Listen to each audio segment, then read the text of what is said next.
नमस्कार मित्रों, मैं डॉक्टर चिंतामणि मालवी अपने यूट्यूब चैनल पर आपका स्वागत करता हूं। बंधुओं, बहुत समय से टीवी चैनल्स पर कुछ मौलाना, एमआईएम के कुछ नेता और कुछ वामपंथी, कुछ सेक्युलर एक आग्रह बार बार कर रहे हैं और एक नैरेटिव गढ़ने की कोशिश की जा रही है कि इस देश की स्वतंत्रता में मुसलमानों का बड़ा योगदान है। अंग्रेजों के खिलाफ लड़ाई लड़ने वाला पहला शख्स एक मुसलमान था। मुसलमानों ने ही भारत की आजादी के लिए सबसे पहले हथियार उठाए। और मौलाना बार बार बड़ी ताकत से चीख करके, चिल्ला करके कहते हैं कि इस देश में हमारा खून बहा है, इस देश की आज़ादी में हमारे मौलाना इकराम, हमारे मदरसे, हमारे रहनुमा, उन्होंने अपनी जानें दी है, हमने इस देश को खून से सींचा है और ये देश हमारा है। इसके पीछे की कोशिश उनकी ये बताने की है कि इस देश का जो हिंदू है वो पोरीशीन है, वस्तुतः हम लड़े हैं। वो ये नहीं कहते कि इस देश के बाकी सब लोगों ने भी लड़ाई लड़ी है, वो कहते हैं हमने इस देश को आज़ाद कराया है। दूसरा, वो ये बताने की कोशिश करते हैं कि देश तुम्हारा नहीं है, देश हमारा है। वो ये नहीं कहते कि इस देश सबका है। तो ये एक बारीक बात जनता के मन में बिठाने की कोशिश बार बार की जा रही है और एक नैरेटिव ऐसा बनाया जा रहा है कि जैसे मुसलमानों ने इस देश के लिए बड़े संघर्ष किया है, जानें दी हैं, खून बहाया है। अब जब वो बहुत आग्रहपूर्वक ऐसा कहते हैं तो कुछ उदार लोग उसी समय डिबेट में भी ऐसा कहते हैं कि भाई नहीं नहीं, इस देश की आज़ादी में सबका योगदान है। वो इस बात को निरूपित नहीं करते कि इस देश की आज़ादी की अगर तथ्यात्मकता देखें तो बलिदान किनका है। मैं उस बात पर आज इस आग्रह करना चाहता हूं। बंधुओं, ये दावा बिल्कुल गलत है कि इस देश की आज़ादी में मुसलमानों का योगदान था। 1857 की जो क्रांति थी उसमें जरूर कुछ मुसलमान मरे, क्योंकि सत्ता उनके पास थी तो स्वाभाविक रूप से लड़ना भी उन्हें था। और उस समय जो सिखों की ताकत थी वो अंग्रेजों की ओर से लड़ी, इसलिए लड़ी कि वो नहीं चाहते थे कि फिर से मुगल शासक बैठ जाए। तो वो एक अलग प्रहसन है, एक अलग पूरा विषय है।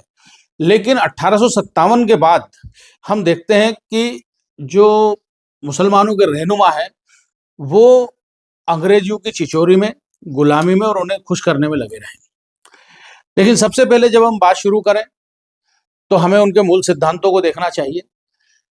इस बात से कोई इनकार नहीं कर सकता, कोई मौलाना, कोई मुफ्ती, कोई कारी इनकार नहीं कर सकता कि कुरान में नेशन का, राष्ट्र का, देश का कोई कॉन्सेप्ट नहीं है।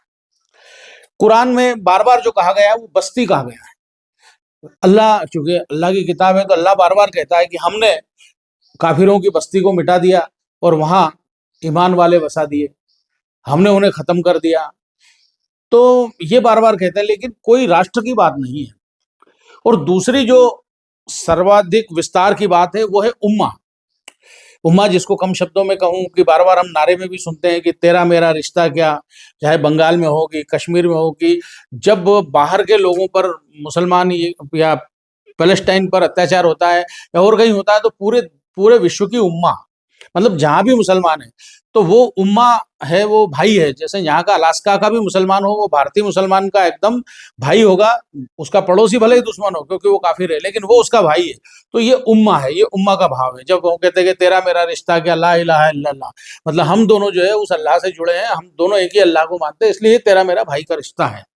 तो उम्मा का कॉन्सेप्ट है या बस्ती का कॉन्सेप्ट है, नेशन का कोई कॉन्सेप्ट नहीं है।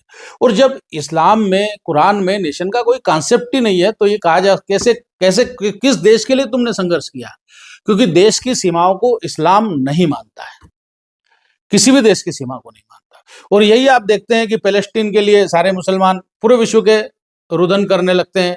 या अभी ईरान की बात आई तो कश्मीर में प्रदर्शन हुआ। अभी ईरान कहाँ, ईरान वाले तो विरोध कर रहे हैं सब कुछ हटाने का, इस्लाम का विरोध कर रहे हैं, और आप यहाँ खमेनेई का समर्थन कर रहे हैं।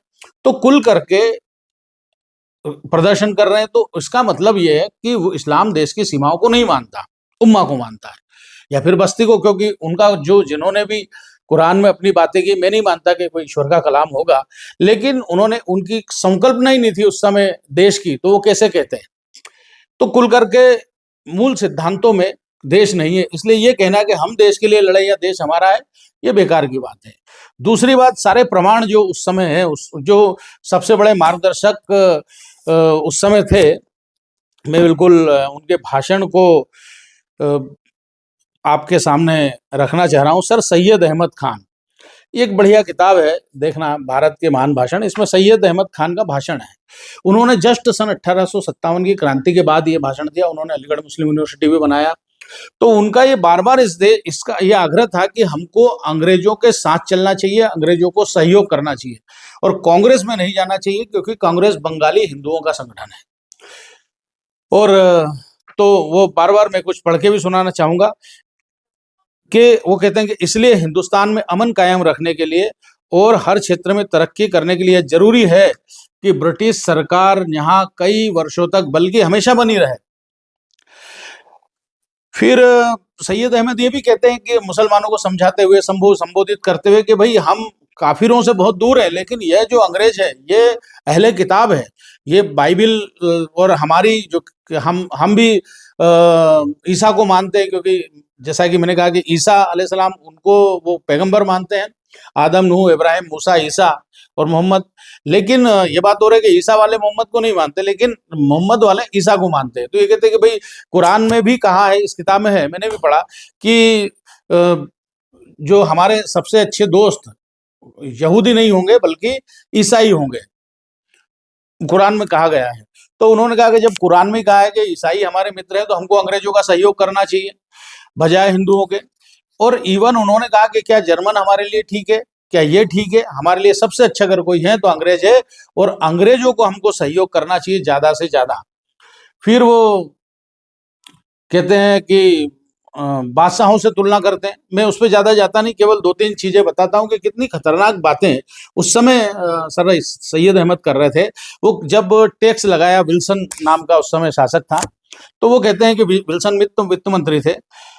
तो वो कहते हैं कि विल्सन एक नया टैक्स लगाने के लिए कानून लेकर आए, और उन्होंने अपने भाषण में बताया कि टैक्स फिर 5 सालों तक लागू रहेगा। मेरे एक अंग्रेज दोस्त ने, ये उनका अकॉर्डिंग टू हिम, मेरे एक अंग्रेज दोस्त ने मुझे बताया, भाषण दिखाया और मुझसे पूछा कि क्या मुझे वह पसंद आया। मैंने उसे पढ़ा और कहा कि विल्सन जैसा बेवकूफ वित्त मंत्री हमने कभी नहीं देखा था। उन्हें ताज्जुब हुआ। मैंने कहा कि उस टैक्स को 5 साल की अवधि तक सीमित रखना गलत था। हिंदुस्तान के हालात ऐसे हैं कि उसे हमेशा के लिए प्रभावी किया जाना चाहिए। उनको मालूम है कि टैक्स तो हिंदुओं को देना है। और जगह जगह आप देखिए कि वो आग्रह कर रहे हैं। और आगे देखिए कि इससे कुछ भी लड़कर या विरोध करके नहीं मिला हमको, अंग्रेजों से लड़कर या विरोध करके कुछ नहीं मिलेगा। किसको? मुस्लिम्स को। यहां तक आपने खुद को सरकार का भरोसेमंद साबित कर दिया है, आपने मतलब मुस्लिम्स ने। उस हद तक आपको ऊंचे ओहदे मिले हैं। जब आपने उनका वफादार साबित किया तो आपको ऊंचे ओहदे मिले हैं। आप खुद को उनका दोस्त बना लें और उसे भरोसा दिला दें कि उसके साथ आपकी दोस्ती अंग्रेजों और स्कॉटलैंड वासियों जैसी है। इसके बाद आपको जो मांगना है मांगिए, शर्त यह है कि आप उसके काबिल हों। ये बहुत लंबा भाषण है, ये खुद लिख रहे हैं इसी में उनके भाषण में ये है कि जब खुद कुरान हमें अंग्रेजों से दोस्ती करने का हुक्म देती है तो कोई वजह नहीं कि हम उनसे दोस्ती ना करें। इन गोरे चेहरे वालों ने, जिन्हें खुदा ने हमसे ऊपर रखा है, के प्रति हम आज्ञाकारी और वफादार क्यों ना हो और खुदा के हुक्म को क्यों ना माने। मतलब ये तो उनका एक भाषण है, लेकिन तमाम तकरीरें उनकी इस बात की है कि मुसलमानों को अंग्रेजों का समर्थन करना चाहिए। और पूरे समय हम देखते हैं कि मुसलमान अंग्रेजों का समर्थन करते रहे। यही कारण है कि उनको सबसे ज्यादा नौकरियां उस समय मिली। आप देखिए, क्योंकि कई बार कहा जाता है कि साहित्य समाज का दर्पण होता है। तो प्रेमचंद के उपन्यास आप उठा करके देखिए कि चाहे वो गोदान हो, रंगभूमि हो, कर्मभूमि हो, या उस समय की कहानियां उठाएंगे, नमक का दरोगा हो, या तमाम उनका कहानी संग्रह देखेंगे, तो आपको कारिंदे जो हैं, निर्मला हो, ये कोई उनकी किताब उठा करके देखेंगे तो उस समय का जो साहित्य, चूंकि वो दर्पण होता है समाज का, उस समय के समाज का, तो आप देखेंगे कि कारिंदे, अहलकार, कारकुन, ये सारे जो है वो मुसलमान दिखाई देते हैं उस समय। तो स्वाभाविक रूप से ज्यादा नौकरी में मुसलमान थे, इसलिए बार बार उनके नाम आते हैं। लेकिन उससे भी चलिए साहित्य काल्पनिक हो सकता है, लेकिन ये बात भी सत्य है कि साहित्य समाज का दर्पण होता है, तो मान ले। लेकिन उसके बाद हम देखते हैं कि बाबा साहब अम्बेडकर ने तो बहुत शोध करके, बहुत खोज करके एक किताब लिखी थी, और इस किताब का नाम है पाकिस्तान और पार्टीशन ऑफ इंडिया। ये इस किताब में बार बार उन्होंने तथ्यों प्रमाणों के साथ ये सिद्ध किया है कि भाई हमारी जो आज की सेना है उसमें 50% तक पंजाबी मुसलमान है। तो हमको एक सेना तो मिल जाएगी लेकिन सुरक्षित सीमा नहीं मिलेगी। अगर हमको पाकिस्तान बन रहा है तो हमें सुरक्षित सीमा हमारी चाहिए। और इसी कारण हम देखते हैं कि चूंकि बहुत बड़ी संख्या में मुस्लिम सैनिक थे अंग्रेजों की फौज में, तो वीर सावरकर ने कहा था कि भाई फौज में शामिल हो, क्योंकि देश जब आजाद होगा तो आपके पास हथियार होंगे। और इस बात को हमारे कुछ कांग्रेसी मित्र कहते हैं कि भाई उन्होंने फौज में भर्ती का निर्देश दिया, इसलिए दिया क्योंकि अंग्रेज के जाने के बाद फिर फौज के हथियार किसके पास होंगे।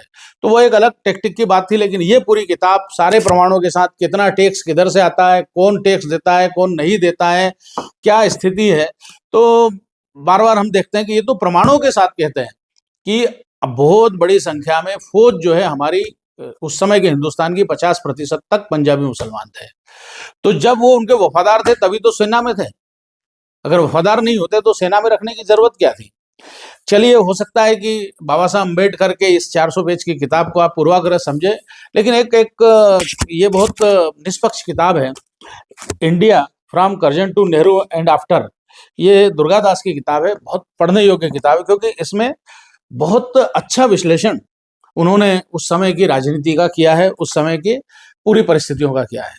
तो दुर्गादास छठे चैप्टर में लिखते हैं कि 3 रिवॉल्यूशंस, है ना, उसमें लिखते हैं, for instance in Uttar Pradesh, है ना, in Uttar Pradesh the Muslim forming only 40% of the population, filled 60% of the post in the subordinate services and preponderate in the police force। मतलब पुलिस फोर्स में और सबऑर्डिनेट सर्विसेज में 60% वो फार्मुलेट करते हैं, जबकि उनकी आबादी मात्र 14% थी।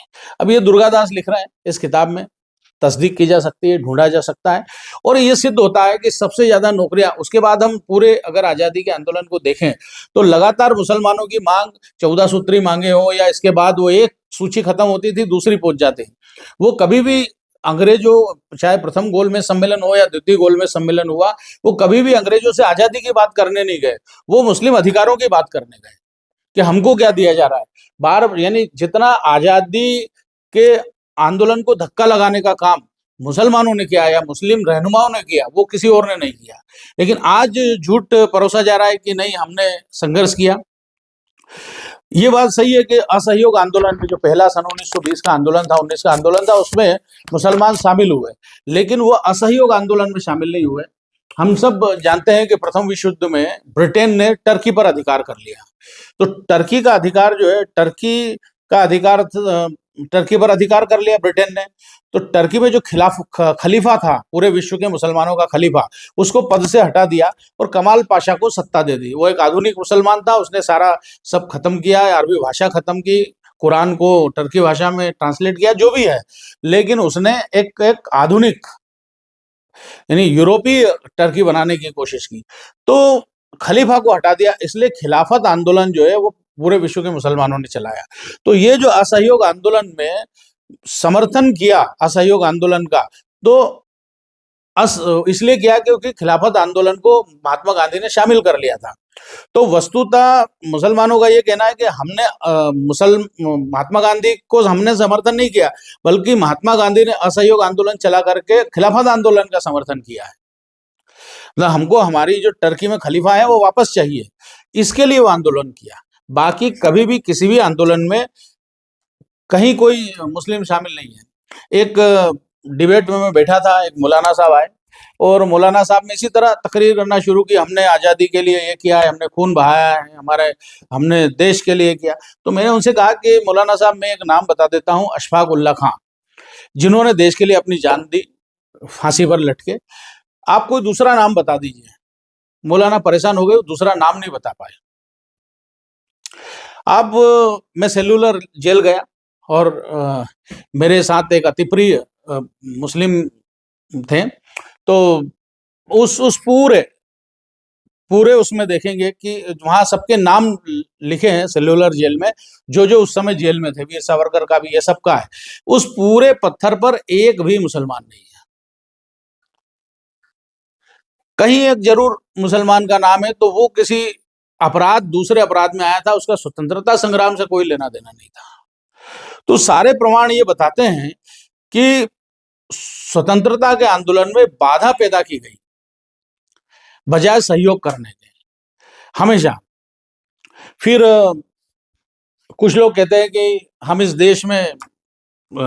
इस देश में रहना स्वीकार किया, हम तो पाकिस्तान भी जा सकते थे, लेकिन हम भारतीय हैं, इसलिए इस देश में हम हिंदुस्तान को प्रेम करते हैं, इसलिए हिंदुस्तानी, इसलिए हम हिंदुस्तान से गए नहीं, हमने पाकिस्तान को लात मार दी, ऐसी बात करने लगे।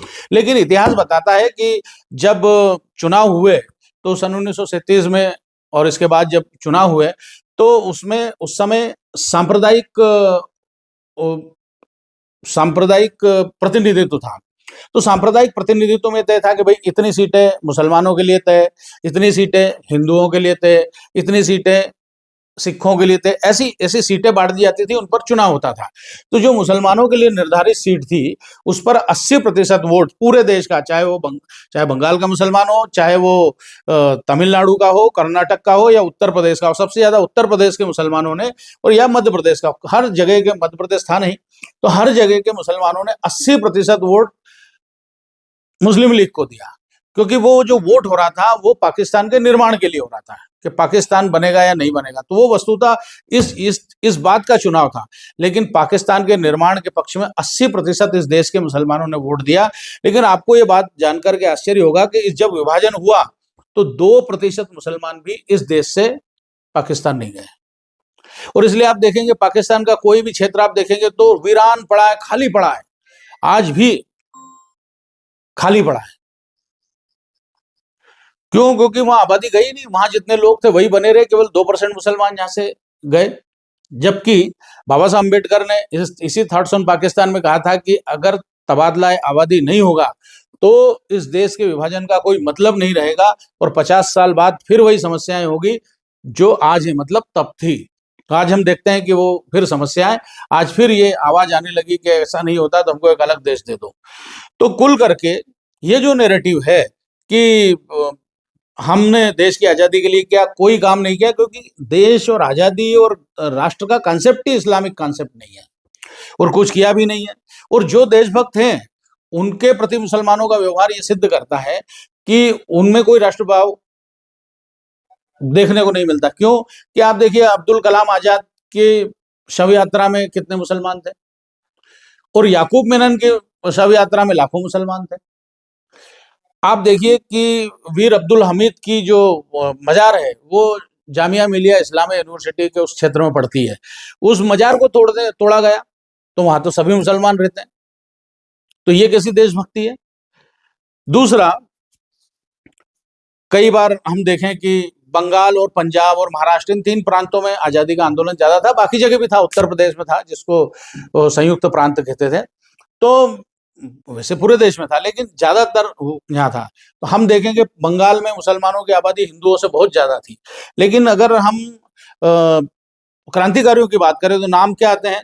नाम आते हैं अरविंद घोष, वहां नाम आते हैं विपिन चंद्र पाल, फिर बाघा जतीन, फिर वीरेंद्र कुमार घोष, सुभाष चंद्र बोस, या ऐसे नाम आते हैं तमाम। उसमें एक भी मुसलमान का नाम क्यों नहीं आता, बंगाली मुसलमान का? फिर वैसे ही पंजाब में आंदोलन बहुत बड़ा हुआ, लेकिन पंजाब के जो अपनी जान देने वाले लोग थे, फांसी पे झूलने वाले लोग थे, या उनका देशभक्तों का या आजादी के आंदोलन में अपना सर्वस्व लुटाने वालों के नाम हम देखें तो हम देखते हैं भगत सिंह, लाला लाजपत राय, उधम सिंह, करतार सिंह सराभा, सुखदेव थापर, शिवराम, राजगुरु, दुर्गा देवी, गुलाब कौर। भाई एक भी मुसलमान इसमें क्यों नहीं है? जबकि पंजाब में, जो पूरा पंजाब था, उसमें तो मुसलमानों की संख्या ज्यादा थी, क्यों नहीं है? तो कुल करके ये जो एक नैरेटिव गढ़ा जा रहा है, ये नैरेटिव बहुत खतरनाक है, और इसका बहुत प्रखरता से विरोध होना चाहिए। ये बात बहुत अच्छी है कि भाई सबका सहयोग था, लेकिन जब आप ये बताने लगे कि तुम्हारा कोई सहयोग नहीं था, हमने किया, तो जवाब देने की जरूरत है। और दूसरा, इसलिए भी इसमें बहुत प्रखर और मुखर होने की जरूरत है क्योंकि ये आजादी के लिए किए गए बलिदानों की चोरी है, और इसके पीछे इस्लामिक कट्टरता है बजाय देश प्रेम। बहुत बहुत धन्यवाद। भारत माता की जय।